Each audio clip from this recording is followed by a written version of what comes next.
नमस्कार, आप सभी का स्वागत है। दरभंगा जिला की बात करें तो दरभंगा स्थानीय doctor Zakir Hussain teacher training college Darbhanga में Indian association of teacher education IATE का राष्ट्रीय कॉन्फ्रेंस 3 दिवसीय शिक्षा विभाग ललित नारायण मिथिला विश्वविद्यालय के सौजन्य से समाप्त हो चुका है। बता दें कि कार्यक्रम का आरंभ तिलावत कुरान से हुआ। सरस्वती वंदना के उपरांत अतिथियों का स्वागत महाविद्यालय की छात्राओं द्वारा स्वागत गान से हुआ।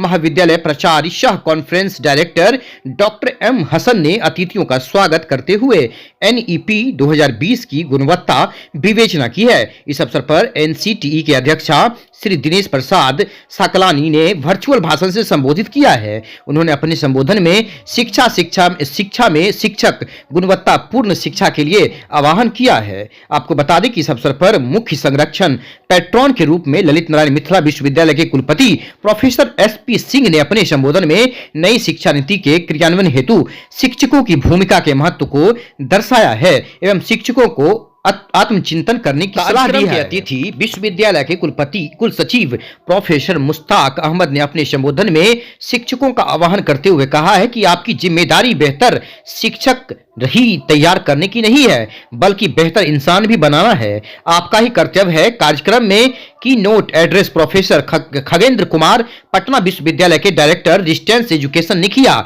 जिसमें नई शिक्षा नीति की समालोचना प्रस्तुत की है। अध्यक्षीय भाषण पूर्व कुलपति मानू एवं IATE अध्यक्ष प्रोफेसर मोहम्मद मियां ने अपने संबोधन में नई शिक्षा नीति के अंतर्गत शिक्षक शिक्षा में हुए बदलाव को व्यवहारिक देने की वकालत की है। सभा को महाविद्यालय के सचिव ने भी संबोधित किया है। अंत में organising secretary professor DN Singh ने धन्यवाद ज्ञापन किया। मंच संचालन प्रोफेसर आफाक हाशमी अनुराधा द्वारा किया गया। इस अवसर पर सैकड़ों डेलीगेट उपस्थित रहे हैं। तकनीकी सत्र दोपहर बाद हुआ। साथ ही आपको बता दें कि लगातार बच्चों ने सांस्कृतिक कार्यक्रम भी प्रस्तुत किया और ये लगातार 3 दिनों तक बेहतर कार्यक्रम हुआ है। विशेष कवरेज देखिए, सब्सक्राइब शेयर इस चैनल को जरूर कीजिएगा, सभी लोगों तक शेयर करिए। और जो खासकर राजेश चौधरी हैं, यहाँ पर अर्चना है, जो लोग यहाँ पर हैं उनका हमने इंटरव्यू लिया। इस कॉलेज की जो ट्रेनिंग कॉलेज है उस कॉलेज की छात्र और छात्राएं रह चुकी है, उनका इंटरव्यू सुनाते हैं। उन्होंने पूरे मैनेजमेंट का यहाँ पर यहाँ मेहनत करके उन्होंने संजोया है, उनका इंटरव्यू सुनाते हैं आपको। क्या है, आप देखते हैं कि कितना अच्छा जाता है क्योंकि ऑल ओवर इंडिया से हमारे यहाँ डेलीगेट्स आए हुए हैं, तो शायद आज हमें बहुत कुछ जानने को मौका मिलेगा। और हमारी जो थीम है नेशनल एजुकेशन पॉलिसी 2020, इस पे बड़े बड़े लोगों जो यहाँ पे मंच पे उपस्थित हैं, बहुत जगह के विषय हैं। हमारे भी यूनिवर्सिटी के जो विषय हैं वो लोग भी उपस्थित हैं यहाँ पर। तो मुझे ऐसा लगता है कि आज बहुत अच्छी अच्छी बातें उभर कर इसके सामने आएंगी और ये साबित हो जाएगा कि NEP 2020 जो है कितना असरदार होगा और क्या उसमें कमियां हैं और क्या कितना वो हमारे स्टूडेंट्स के लिए अच्छा है। तो ये भी जानने का मौका। खासकर इस इंस्टीट्यूट की बात करें तो क्या कहना चाहते हैं? ये Zakir Hussain teacher training college, मैंने अपना MA भी कंप्लीट किया है। अभी हमारा डिपार्टमेंट ऑफ एजुकेशन के कोर्स वर्क भी इसी कॉलेज में हुआ था। तो यहाँ के जितने भी मेम्बर्स हैं, जितने भी प्रोफेसर्स हैं, वो बहुत अच्छे हैं, बहुत मेहनत से हमें पढ़ाते हैं। तो आई थिंक कि सब कुछ बहुत अच्छा है। आपने क्या कोर्स किया था यहाँ से? एमएड किया था। कितने से कितना, कौन से ईयर में? मेरा यहाँ पे 18 और 20 था। अच्छा, क्या नाम हुआ आपका? KM गीतांजलि पांडे। आप कहाँ से आती हैं? मैं लक्ष्मी सागर से। ठीक है। ये आयोजन नई शिक्षा नीति जो 2020 में लागू हुआ है उसके संदर्भ में गहन विचार विमर्श के लिए हुआ है। यह Indian association of teacher educators जो एक टीचर्स ट्रेनिंग इंस्टीट्यूशन की बहुत बड़ी पुरानी संस्था है, उसका 54वां कॉन्फ्रेंस दरभंगा में हो रहा है। इससे 25 वर्ष पहले ये पटना यूनिवर्सिटी में हुआ था और 25 वर्ष बिहार में दूसरी बार दरभंगा में doctor Zakir Hussain teachers training college में हो रहा है।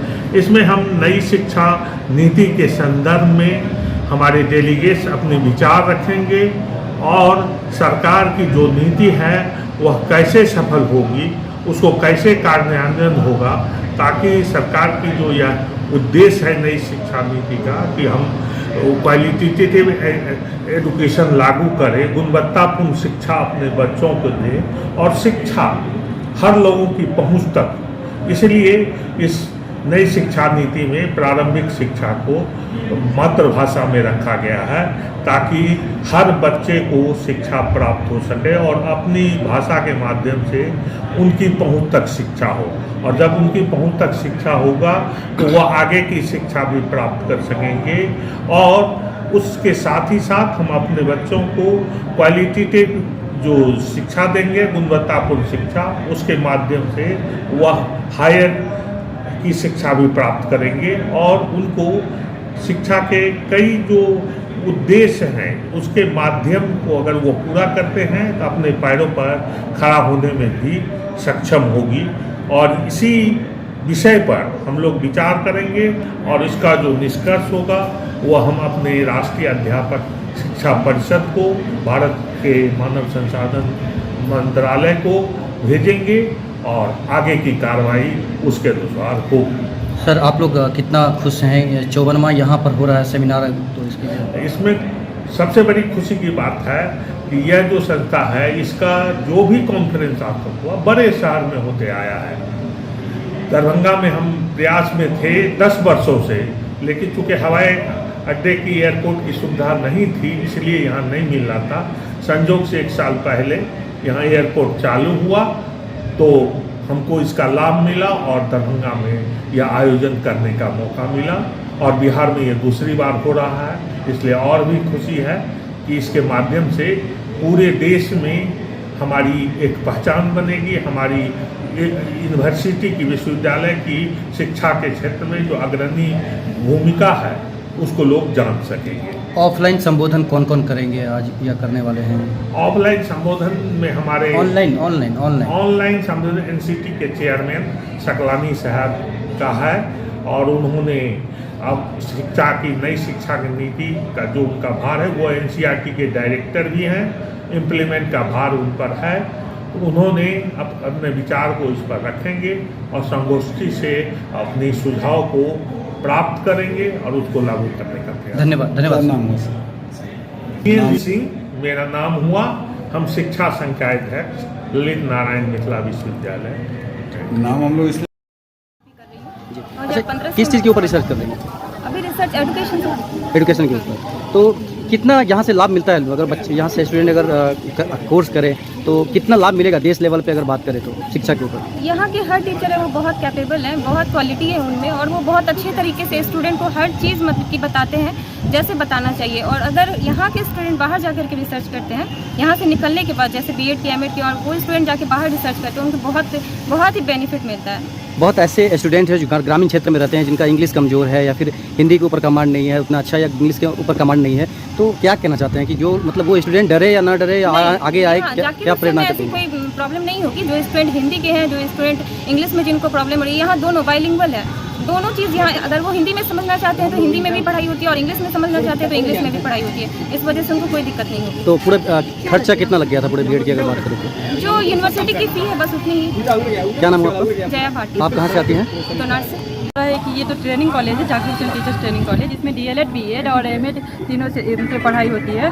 तो जैसे जो ग्रामीण क्षेत्र के मैं भी गांव से बिलोंग करती हूँ, तो मुझे मतलब 54 किलोमीटर अप डाउन करके यहाँ आना पड़ता था और मैं है ना हिंदी मीडियम के स्टूडेंट हूँ। तो यहाँ आकर के ये लगता था कि जैसे सारे टीचर्स हैं, जैसे हाशमी सर है, खान सर है और भी जैसे कल्याणी मैम है, कुमुद मैम है, सब है ना मतलब बहुत अच्छे से कोऑपरेट वो करती हैं। जैसे मैंने बीएड यहाँ से नहीं किया, मैं यहाँ 18-20 में मेरा यहाँ एडमिशन हुआ था और तो शुरू में आए तो मुझे लगता था कि पता नहीं क्या कैसे होगा, मगर धीरे धीरे जब मैं रेगुलर स्टूडेंट यहाँ की बनी तो मुझे बहुत अच्छा बेनिफिट मिला। जिस तरह से बोला जाता रहा है कि जैसे ट्रेनिंग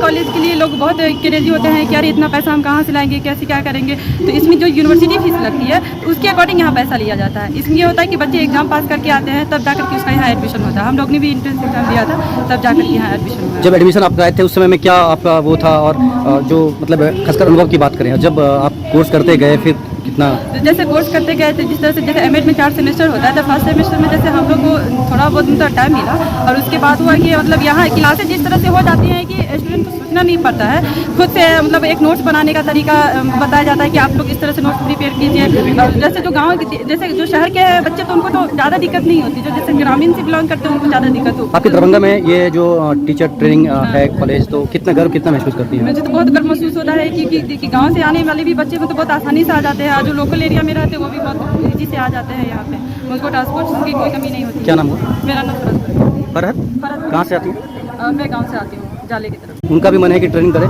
तो वो यहाँ तक कैसे पहुँचे? देखिए, मेरा नाम राजेश कुमार चौधरी हुआ। मैं 15-17 सेशन में बीएड में एडमिशन लिया था। उससे पहले भी मेरा एडमिशन हो रहा था कहीं और 14-15 सेशन में, लेकिन मेरी आकांक्षा थी जो मैं Zakir Hussain teachers training college से ही प्रशिक्षण प्राप्त करूँ। फिर अब ट्रेंड बदल गया है। अब जो होता है, यूनिवर्सिटी एक कॉमन टेस्ट लेती है, टेस्ट लेती है, जिसके थ्रू क्या होता है, जो आपको कॉलेजेस को चूज करना पड़ता है। तो जाकिर हुसैन की यह एक खासियत है, जब भी यूनिवर्सिटी पूरे बिहार के परिप्रेक्ष्य में विगत 3 सालों से मिथिला यूनिवर्सिटी ही इंट्रेंस टेस्ट ले रहा है। इस क्षेत्र में अगर कोई भी स्टूडेंट इंट्रेंस टेस्ट पास करते हैं तो उनकी पहली आकांक्षा रहती है जो हम Zakir Hussain teachers training college से ही प्रशिक्षण प्राप्त करें। इसलिए सबसे पहले सीट अगर फुल भी होता है तो Zakir Hussain teachers training college का ही फुल होता है। क्यों? क्योंकि यहाँ पे अच्छी फैकल्टी है, अच्छा इंफ्रास्ट्रक्चर है, अच्छे को करिकुलर एक्टिविटी द्वारा पढ़ाया जाता है, छात्र अध्यापक को अच्छी ट्रेनिंग दी जाती है, उनको प्रैक्टिकल ऑब्जर्वेशन और इंटर्नशिप का अच्छा मौका मिलता है, उनमें कोऑपरेटिव भावना का विकास किया जाता है। तो यह सारी भावनाओं का जो विकास होता है, यह सारी जो डायमेंशन है, इस पर काम होता है। और यह Zakir Hussain teachers training college की स्थापना 1982 से है और एक विशेष परचम यह टीचर्स ट्रेनिंग के क्षेत्र में बिहार और राष्ट्र के परिप्रेक्ष्य में अपना फैला रही है और नाम कमा रही है। आप अपनी कॉलेज को सुंदर बनाने के लिए, आपको अभी हमने देखा कि आप पत्थर उठा रहे थे, आपने अभी दरी लगाया है, कितना प्यार प्रेम करते हैं? देखिए, ये जो प्रोग्राम है, ये हम लोगों का प्रोग्राम है, मेरा प्रोग्राम है। हम लोगों ने सींचा है स्टार्टिंग फेज से, कैसे होगा, नहीं होगा, कैसे रसीद कटेगा, कैसे मैनेजमेंट होगा, कैसे सर्टिफिकेट की व्यवस्था होगी, सारी मैनेजमेंट में कहीं ना कहीं हम लोग की सहभागिता रही है। ये कॉलेज आपको कितना दे चुका है और आप इस कॉलेज को कितना? इस कॉलेज में जुड़े तो हम लोगों ने बीटेट का एग्जाम पास किया, सीटेट का एग्जाम पास किया, मेरा नेट निकला, जेआरएफ निकला एजुकेशन से। तो इस कॉलेज ने मुझे बहुत कुछ दिया है, पूरे जीवन भर याद रहेगा। क्योंकि कहीं ना कहीं बुनियादी जो फैक्टर्स हैं, जो बुनियादी चीज़ें हैं किसी भी कॉम्पिटिटिव एग्जाम को पास करने के लिए, वो यहाँ से मिला, उसको हम कभी अपने जीवन में भूल नहीं कर सकते हैं। ये पूरा जो आज का प्रोग्राम, उसका नाम क्या है आज का? ये जो है एक सेमिनार है, इंटरनेशनल सेमिशन कॉन्फ्रेंस है। आईटा जो है इसमें एक मतलब टीचर्स का एसोसिएशन जो है पूरे राष्ट्र लेवल का, उसकी सहभागिता है इसमें, इसके ही उनके द्वारा ही लिया जा रहा है। तो यह एक बहुत बड़ा बिहार मतलब दरभंगा के दृष्टिकोण से भी यह एक बहुत बड़ा एक आयाम है, जिसकी प्रतिपूर्ति आज हमारे Zakir Hussain teachers training college के कैंपस में हो रही है। क्या नाम हुआ आपका? मेरा नाम राजेश कुमार। आप कहाँ से आते हैं? मैं दरभंगा, मझौलिया दरभंगा से। Department of education Lalit Narayan Mithila university की, पर मैं यहीं से ही doctor Zakir Hussain teachers training college से मैं एमएड की हूँ। यहाँ के प्रोफेसर्स लोग बहुत ही हेल्पफुल हैं और जहाँ तक मैं यहाँ से सीखी हूँ, यहाँ ये लोग बहुत सारे सेमिनार्स ऑर्गेनाइज करते हैं। इस बार आईटा आए हैं, Indian association of teachers educators के नेशनल लेवल के कॉन्फ्रेंस होते हैं जो मतलब इंडिया के चारों तरफ होते हैं, पर इस बार हम लोग के लिए बहुत ही फॉर्चुनेट है हम लोग कि यहाँ पे इस बार हो रहा है जाकिर हुसैन में। बिहार में आज तक कभी नहीं हुआ। सो ऑब्वियसली मैं बोलूँगी इस कॉलेज का इतना ही वेल नोन है कि इसलिए ये चुना गया है। कैसा मतलब कितने कौन से ईयर में आपने ये किया है? मैं 2018 से 20 यहाँ से एमएड की हूँ और अभी मैं रिसर्च स्कॉलर हूँ। एमएड करने के दौरान क्या अनुभव रहा आपका और क्या कहना चाहते हैं जो करना चाह रहे हैं? जैसे यहाँ पे जो लोग रेगुलर स्टूडेंट्स आते हैं, यहाँ पे प्रोफेसर्स लोग इतना ही एनलाइटन करते हैं पढ़ाई लिखाई से बच्चों के, कि हर चीज़ में वो लोग सिखाते हैं जो लोग आते हैं। अब जो लोग नहीं आ पाते हैं उन लोगों की बात अलग है, पर क्योंकि मैं यहाँ के रेगुलर स्टूडेंट रही हूँ तो प्रोफेसर्स की हम जैसे जाते हैं, यहाँ पे डॉक्टर खान सर है, हाशमी सर है और यहाँ के principal sir Muzammil Hasan sir, ये लोग, और एडमिनिस्ट्रेशन में जैसे अफसरुल हक सर है, आई हक सर है, इन लोगों के हेल्प से हम लोग बहुत कुछ सीखे हैं और इसकी वजह से ये कॉलेज इतनी नामी हुआ है। आप कहाँ से आती हैं? हम जूनाभट्टी से आते हैं। क्या नाम हुआ? लोपामुद्रा मिश्रा। लोपामुद्रा मिश्रा। एट 2023 मैंने यहाँ से बीएड एमएड सारा कुछ एजुकेशन टीचर से रिलेटेड जो भी है यहीं से ली है। और ये अभी जो ये सेमिनार का प्रोग्राम हो रहा है, ये तो बहुत बड़े, हमारे मित्र ने बता ही चुका है कि ये बहुत बड़े इंस्टीट्यूट द्वारा यहाँ ऑर्गेनाइज हो रहा है। सेमिनार, जो भी सेमिनार होता है वो बहुत ही, उसका मोटो बहुत इंपॉर्टेंट रखता है सेमिनार का। हर सेमिनार, अभी जैसे हमारे न्यू एजुकेशन पॉलिसी आई है, इस सेमिनार का भी मेन उद्देश्य वही है कि न्यू एजुकेशन पॉलिसी को लागू कैसे किया जाए, उसमें क्या कमी है, क्या खामी है, क्या उससे अच्छा हो सकता है, क्या खराबी हो सकती है, किस हद तक उसको अच्छे से लागू किया जाए और उसको बेटर बनाया जाए। तो सेमिनार के सेमिनार के द्वारा इन सभी बातों का बहुत अच्छे से निचोड़ आता है। और सेमिनार इसलिए कॉलेज लेवल पे सेमिनार का होना बहुत इंपॉर्टेंट बात है, और ये हमारे कॉलेज के लिए भी बहुत सौभाग्य की बात है कि इतने बड़े लेवल पे ये सेमिनार हमारे कॉलेज में आयोजित होने जा रहे हैं। क्या नाम हो? श्वेता कुमारी। आप कहाँ से? हम यही दरभंगा के